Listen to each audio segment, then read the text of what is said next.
Okay, now we're going to move into our case studies. Sorry, let me advance. I went back to answer a question.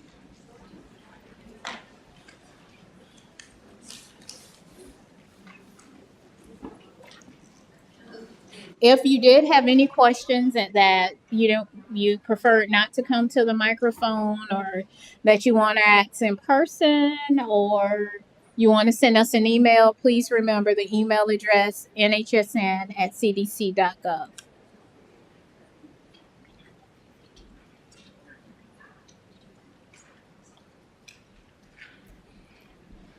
So let's look at the first part of our case study. There are no polls in the case study, so I encourage you to come to the microphone or just yell out the answer if you feel comfortable. All right, we have Miss Polly Microbial. Miss Polly was admitted to the ED with a fever of 102 degrees Fahrenheit and abdominal pain. She did have a port in place at the time of admission, and her past medical history includes cervical cancer and cardiomyopathy due to a history of drug abuse. On 2/5, she's admitted to the oncology floor and the port is flush. On 2/6, she complains of pain at the port site. She reports a 10 out of 10, and the insertion site is red. She requests narcotics, and 15 milligrams of oxycodone is given. On 2/8, blood cultures were collected that were positive for Micrococcus times 1, Candida albicans, and Enterococcus faecalis. So question 1, what criterion did Miss Polly meet?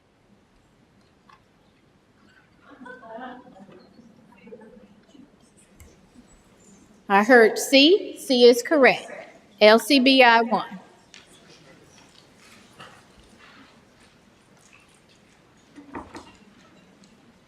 The rationale: on 2/8, blood cultures were collected positive for Micrococcus times 1. Micrococcus is a common commensal, so this is considered a contaminant. Candida albicans and Enterococcus faecalis. Your recognized pathogens of Candida albicans and E. faecalis are also isolated in the blood culture. The single common commensal, like I said, is considered a contaminant, so it is not eligible for use to meet LCBI criteria. Miss Polly will meet LCBI 1.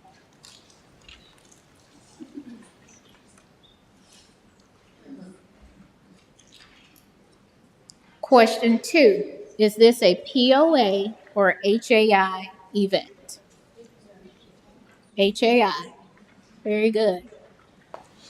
So Miss Polly was admitted to the oncology floor on 2/5 and the port is flush. On 2/8, the blood cultures collected again were positive for Micrococcus times 1, Candida albicans, and Enterococcus faecalis. Blood culture collection date occurs on or after hospital day 3.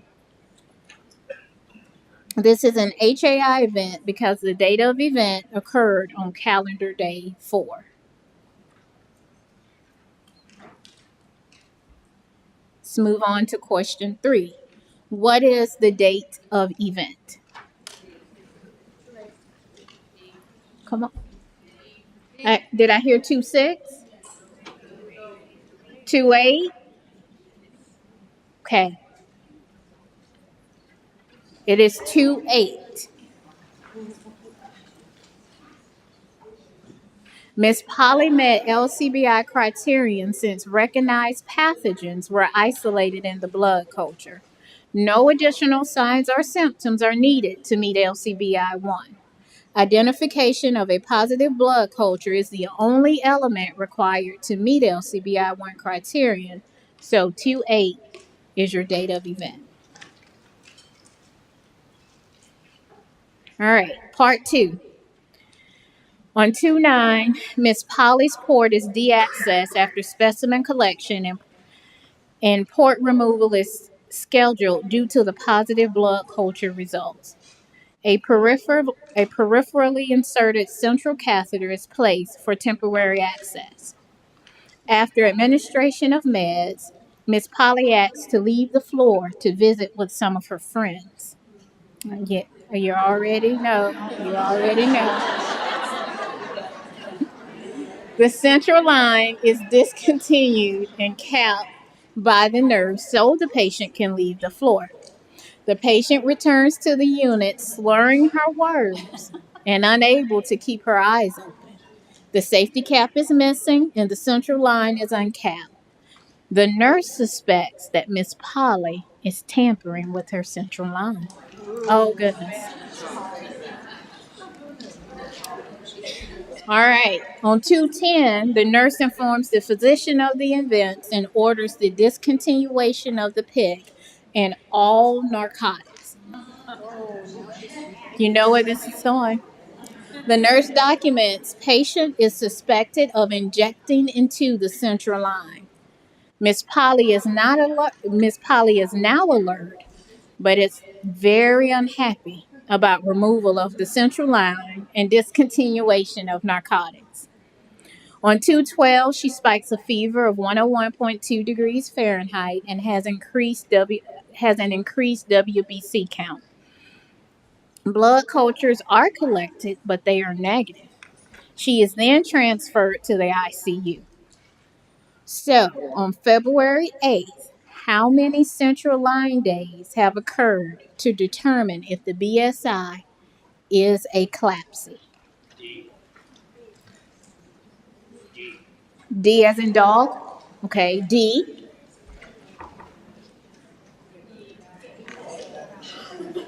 Got here B as in boy. B as in boy. Okay. Okay. The answer is B as in boy. 4 central line days. Let's look at the rationale. On 2-5, Miss Polly was admitted to the oncology floor and her port is flushed. The central line day count begins once the central line is accessed on 2-5. The blood culture collection date occurs on 2-8, and LCBI criterion is met, so you have an eligible organism. Patient has 4 central line days on 2-8, the date of event. Miss Polly has a CLABSI event.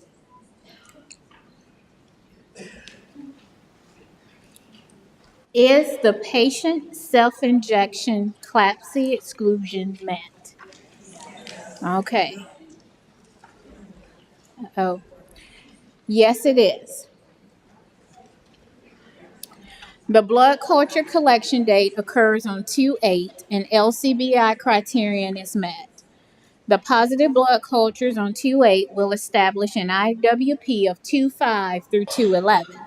To meet the IVDA CLABSI exclusion, the documentation must occur during the BSI IWP. In addition, this documentation must specifically state the patient was observed or suspecting of injecting into their central line. The nurse's documentation occurs during the BSI IWP. Okay, question 3. Which statement is eligible for use to meet this CLABSI exclusion? I heard C. Was there another? Okay. C is correct. The nurse documents the patient is suspecting of injecting into the central line. The physician is informed and orders discontinuation of the PIC and all narcotics. Okay, case study part 3. We're almost done. On 222, the patient develops arrhythmias, lower extremity edema, and complains of shortness of breath. Patient has a cardiac arrest. A right femoral triple lumen catheter is inserted, and the chest x-rays show severe late-stage heart failure due to cardiomyopathy. A VAD is inserted to relieve heart failure. On 225, the VAD is still in place and the patient develops acute renal failure and spikes a fever of 101.6 degrees Fahrenheit. An HD catheter is placed and blood cultures are positive for Enterococcus faecium and Klebsiella oxytoca. What criterion did Miss Polly meet?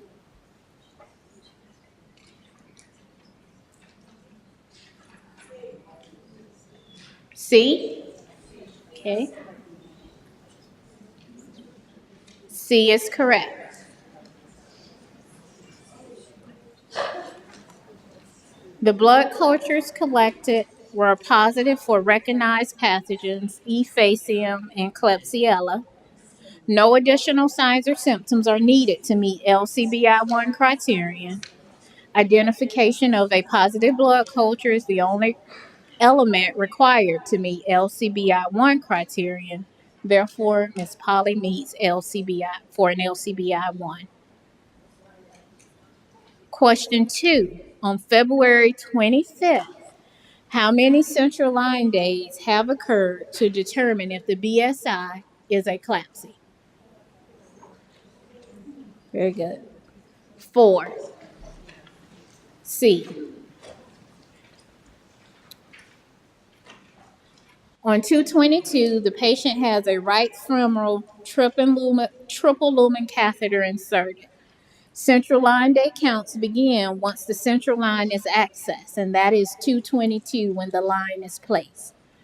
Blood culture collection date occurs on 225, and LCBI criterion is met, and you do have eligible organisms.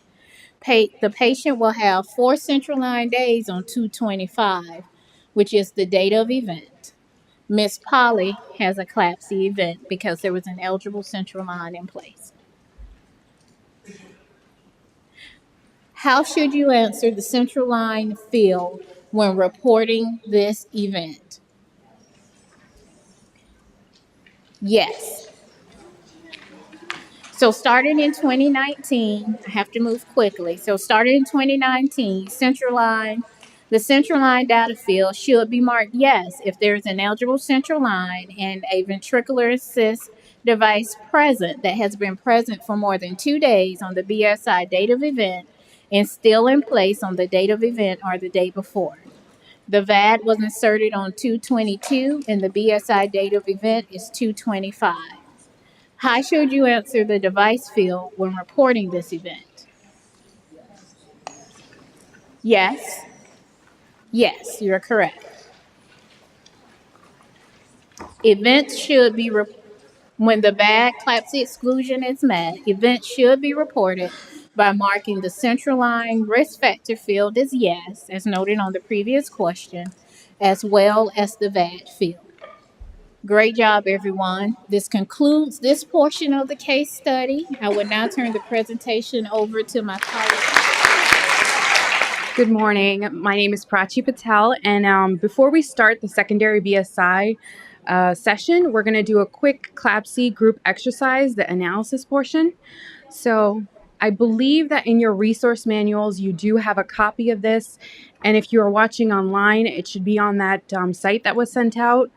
So if you would like to bring those out.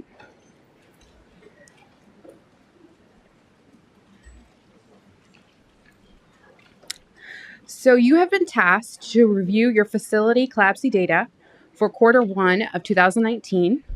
As you work through reviewing your facility data, you want to ensure that your data that you'll be presenting is accurate and complete. So keeping this in mind, you set out to obtain the CLABSI numerator, number predicted, and final CLABSI SIR. So your first question is going to come from Table 1.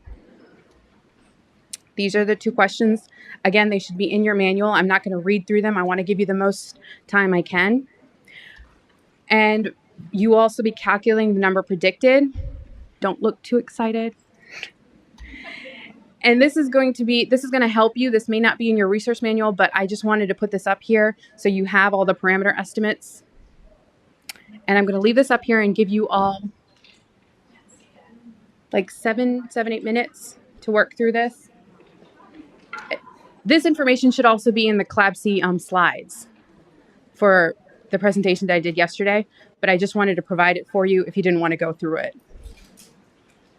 And then we can work through these together.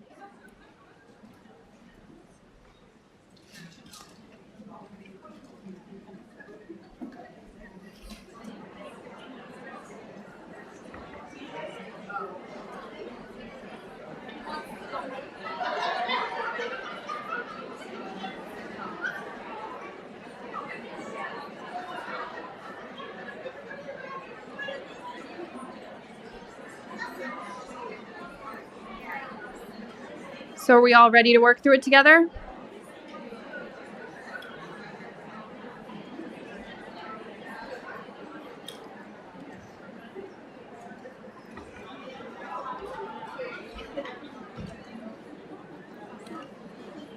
So if you do know the answer, please feel free to come up and speak into the mic. If not, then we could just work through it together. So for the first question, please identify how many events will be included in the CLABSI IQR SIR numerator. Those events are highlighted in blue. Can someone tell me why those events qualified? Please don't rush at the mics. Okay, so the reason why these were included was, one, because they did not have ECMO VAD as yes, because those are now excluded from the SIR numerator for CLABSI. And second, it was important to look at the LOC CDC variable, because as I went over in my presentation yesterday, only certain locations are required to be reported for the CDC IQR, the CMS IQR program. The second question is, how many events would be in the device-associated CLABSI reports?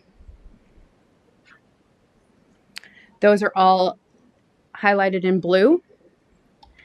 And the reason for that is that if ECMO and VAD are indicated as yes for a CLABSI event, then those events are excluded from the CMS and non-CMS CLABSI numerator values. Let me go back so you guys can see those.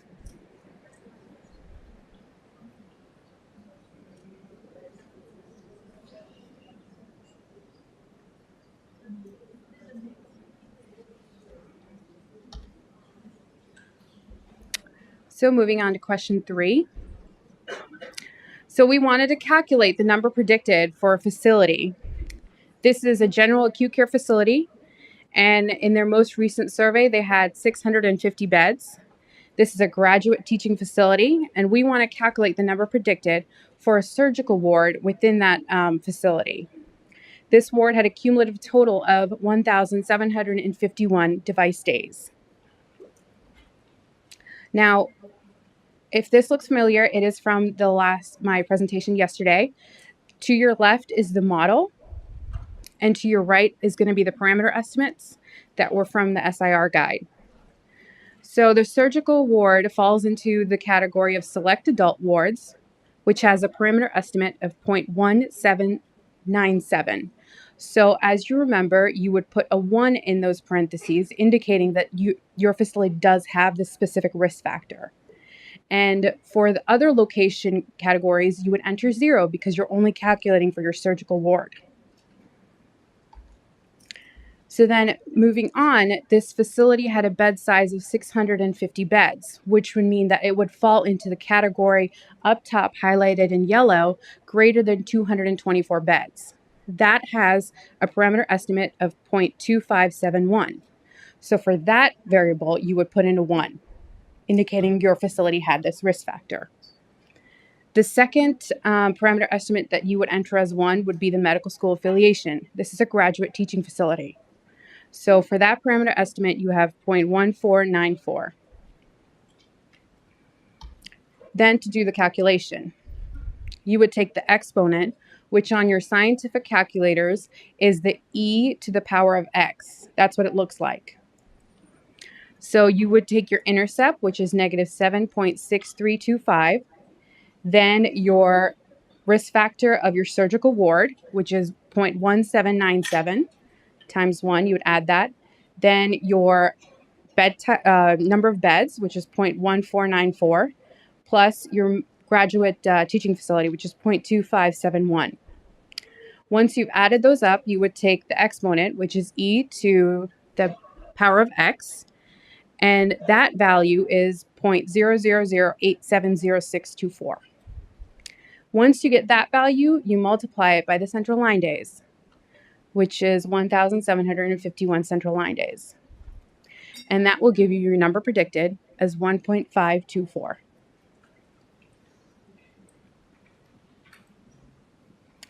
So question 4 was, you want to calculate the SIR if, let's say, this location had 2 CLABSI events for the first quarter in 2019 and provide a very brief interpretation of that SIR. So you would take your number of observed events, which is 2, and you divide it by the number of predicted events that you just calculated, which is 1.524, and that will give you 1.3123. So this facility had an SIR of 1.31 for 2019 Q1, which indicates that this facility experienced 31% more infections than what was predicted for this quarter.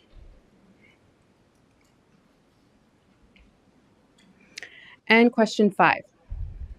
So using this table, provide a brief interpretation of the location's SIR p-value and 95% confidence interval. So DHQP Memorial Hospital experienced 2 events for this quarter. The p-value is below 0.05, which means that the SIR for this quarter is statistically significant.